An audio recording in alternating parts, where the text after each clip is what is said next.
Let's take a look on how to create a new team. On the sidebar, ensure that the team's icon is selected.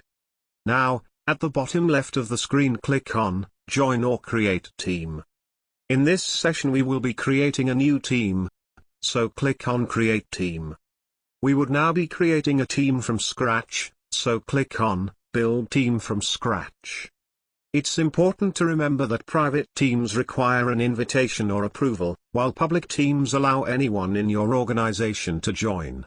It is important to know that both types of teams are visible to all members of your Office 365 organization. Let's create a private team.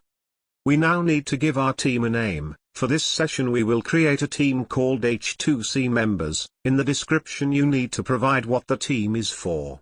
We will describe the team as a team for all members of the How To channel. Now click on Create. Now, we will be prompted to add members. We can add people, groups, and distribution lists, which makes team creation quick and easy. As you type, suggestions will be displayed.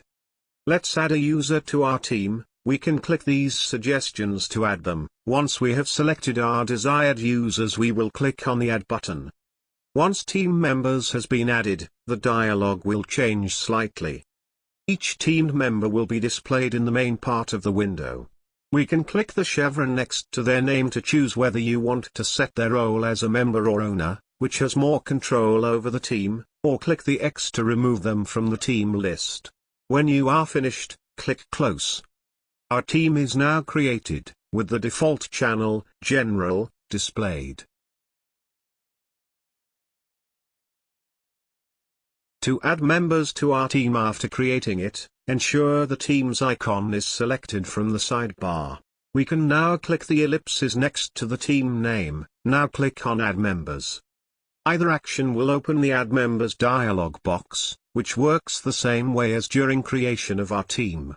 Once we have added a user, click on the Closed button. Want to know more? Then subscribe to the How To channel and find out how to navigate Office 365.